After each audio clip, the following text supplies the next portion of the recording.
Hi, Kyle Kirkwood. How are you, buddy? Good. How are you?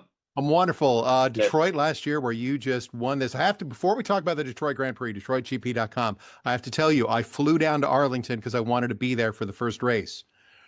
That pass, dude, that was a move and a half, man. I already went, oh, damn. I heard people going, oh, damn. He just did that to Alex. Doing an on track move to somebody you're competing for a championship with, like Alex, to do that on the track, not in the pits, not because of cautions, does that give you a different energy? It's a different energy for that race. Yes. Because yeah, of course you want it to be nice and simple. You get him on strategy, you get him on an overcut or an undercut or something like that. But in that case scenario, we didn't have any advantage other than our pace advantage. So you had to get it done on the racetrack, and I knew I had to catch him off guard a little bit.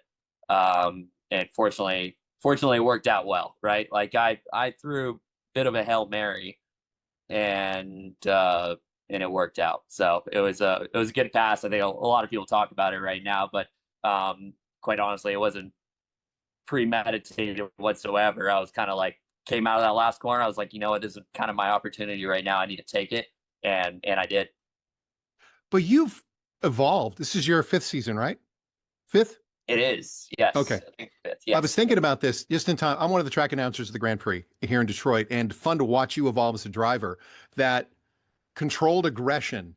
Do you feel like you've evolved as a driver? Because I notice it as a fan. Yeah, I know when to take risk and when not to. A little bit better than maybe I did when I was younger. You can take a little bit more risk actually when you're at the front, because I'd say the drivers that are typically at the front are a little bit more aware of the situation around them, and they expect some maybe more aggressive moves. But if you're in the middle of the pack and people are racing each other tightly, the focus is kind of in a lot of places. So you're much more likely to end up in an incident if you're making those types of moves in the middle of the pack, if I'm being honest. So understanding the position, what we need to accomplish in the given weekend, understanding kind of how the championship might play out, where we need to excel, maybe where we can give up some points, and then going from there, is something that I feel like that I've figured out a little bit better with some seasons under my belt. Detroit Grand Prix, DetroitGP.com, everybody at the end of the month after Indy. And when you come in here, it feels like from the very beginning of this downtown track, you're made for this track, man. You look so comfortable out there every year. Yeah, it's been good to us, right? I feel like I've given up a pole every single year there, so I'm definitely going to want some You won redemption. last year. Come on, I man. did win. I did win, but I've never been so mad at myself after qualifying for giving up the pole that I did. So I still have a bone to pick with that place. I want to be able to go there, prove our pace in qualifying, and yet still win the race with a target on our back after winning last year. So we're excited to get back. That's a track that has been notoriously very, very good for Andretti Global, and even very good for ourselves too. We've almost won every race that we've done around there. So yeah, we're excited to get back to the streets of Detroit. It's a big change around from what we're doing at the 500 to there, but Yeah. it's something that we're ready for. It's always interesting. And I love to ask drivers this, Kyle Kirkwood. Thank you so much for the time, by the way. Um, Of course. nose in with the car. If the car doesn't turn, nothing else matters. But it's an interesting, when you watch an IndyCar race, I tell people, watch how planted the front of the car is, and then watch how chaotic the rear of the car is. It's like you're driving two separate cars at the same time. It's nuts. And I can't imagine being behind the wheel of it.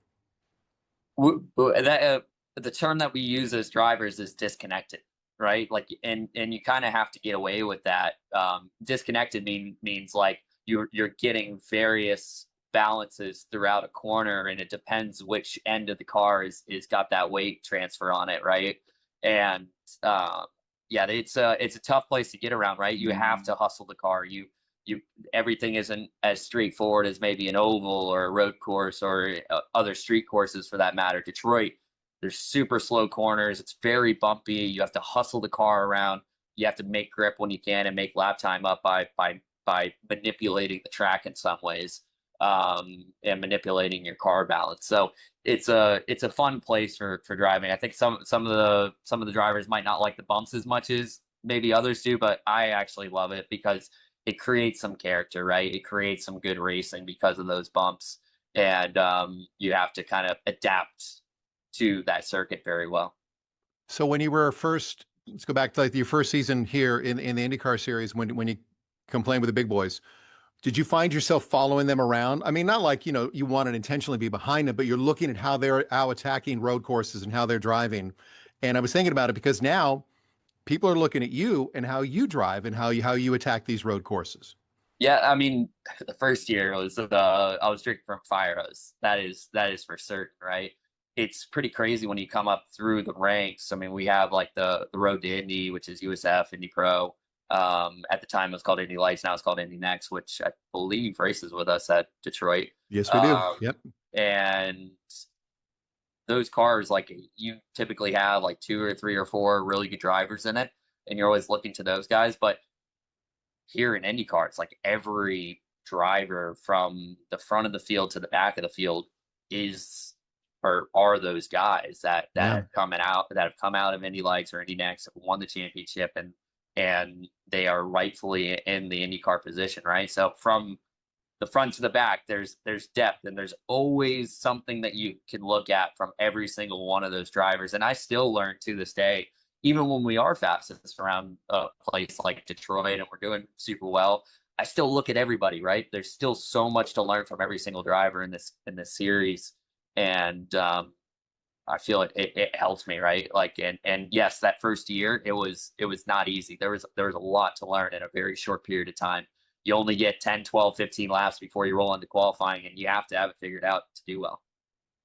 Kyle, as Detroiters, we're always excited about the evolution of our city, and we're close to it, obviously, and we're passionate about it, and being downtown and seeing how it evolves. But as someone who comes here, what's your takeaway that you've seen even in the past 5 years with Detroit?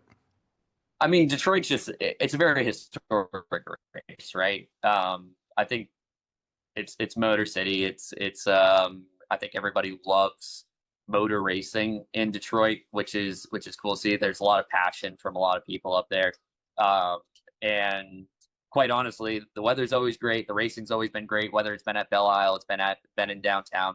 There's a big hype for racing, and we always love coming back there because of it. So we're excited to get back on it. Of course, we got the 500 coming up in the next couple of weeks. Focus is on that. But as soon as Monday comes around on Memorial Day, we're going to be fully focused on Detroit because it pays the exact amount of points as the 500 does.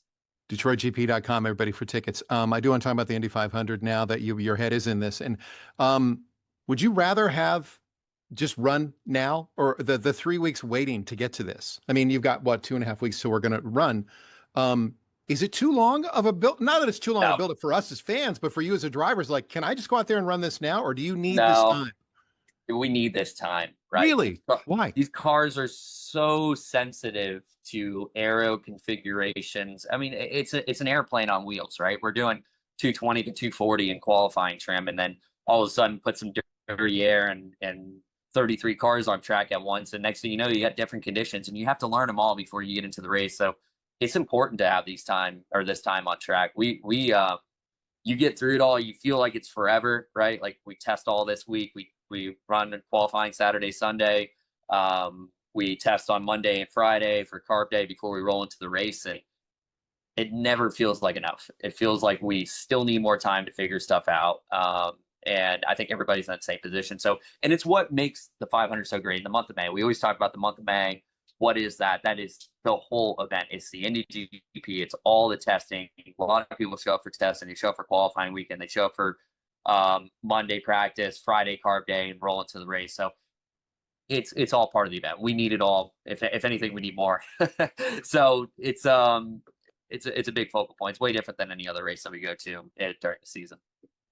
The first time I had this conversation was with Sebastian Bourdais, and we talked about the last 20 laps of Indy and the mental component to it. There are things in my life, I say this all the time, there are things in my life I will never understand.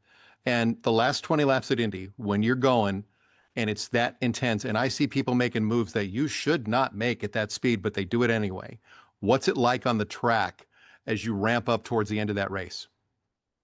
It's hectic, That is for sure. Especially when you have a late caution. A late caution and guys are kind of just caution to the wind and they are just absolutely sending it, if you will. It's just they're doing crazy stuff, but you have to match that. You have to go hard and put caution to the wind and try and win this race, right? Like nobody remembers who finished second 5 years ago. Like that is not a thing. Like we are so focused on winning this place and yeah, those last 20 laps are mentally straining. You have to be fully locked in after doing 2.5 hours of driving, maybe even longer at that point, and then fully lock in for those last 20 laps and see what you can get done. It's not an easy thing. How many times have you watched the Senna movie? I've probably watched it like 3 or 4 times. Kyle, Yeah. I have never, ever, not ever for some talked, time now. but I've never talked to a driver who hasn't watched it at least once. Seriously, everybody Yeah. watches it. Yeah, There's yeah, something about him, right? As a driver, you guys must go, yeah, that dude was just one of one. It makes sense. Yeah, it makes sense. You see him, you hear from him. It's the documentary is like incredible. All the information you get from back then and the way that drivers think and they still think to today. There's so many similarities. So one thing I was thinking about Indy, I remember years, it was the 1982, I had to go look this up, Gordon Johncock, and I think it was Sneva, I think it was, when they had no speed limit on pit lane. And at the end of the race, remember they were doing like, I think he told me that they were doing 140 when they hit the box, and when they got there, and he figured out how to slide it. And Mario Andretti, I've had Mario on a lot. He said he tried it in practice and went, nope, I'm not doing that. Can you imagine trying to do that? No. And how narrow that pit lane is so narrow anyway. How did they not just take out half the people there?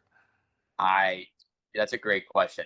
Fortunately, I've never had to be in that situation.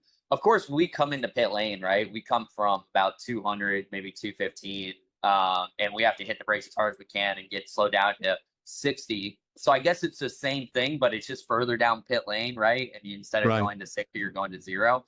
But that's got to be so hard because you're braking for probably a quarter to half mile. It's not a short distance, you know? It's cartoonish, man. That's something Wile E. Coyote does. It is. Yeah, it is crazy. Sorry, there's a helicopter flying over me right now. Don't worry about it. Probably yeah. The Tomahawk coming in.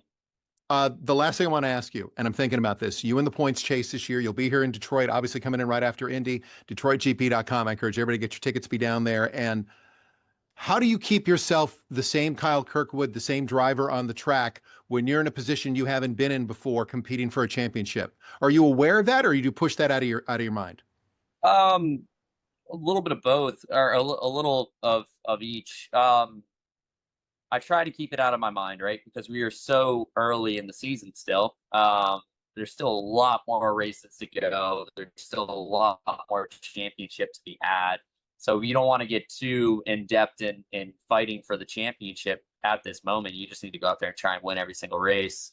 But that's no different than the years past, right? Like that was always a focus before. It's just now this year we're executing better. We have better cars. There's better things happening on track for us, and we're getting it done. So just trying to continue that trait. That's really all I'm focused on. Do you visualize when do you take a moment? I know a lot of people, we do, especially more than ever now, visualizing what our day is going to be like, what we're going to do. Are you the kind of guy that you will sit and then just go, I'm going to visualize this win, whether it's Indy or Detroit or wherever? Visualizing a win, maybe not so much. Just visualizing every situation that you might be put in is kind of my mentality. Like visualize, for instance, like visualizing the start. If we end up in this position, what do you do here? If we're on this strategy, how do I need to make the best of that? Like that's where I visualize it. Hopefully those visualizations will kind of put me in a position to then win. It's kind of how I go about it. I got one last thing for you. I got a great idea. You ready? It's $1 million idea. Yeah. So you guys are going to be doing all the media scrums, or you're going to have so much media you're doing over the next week and a half, larger sessions. Sure. I'm going to get you a push to pass button where you can pass on the question if you don't feel like answering it for the 10th time. I like it. Right? Let's get one of those going. I will. What kind of milk are you going to drink? Boom. I'm done. That one. Yeah, exactly.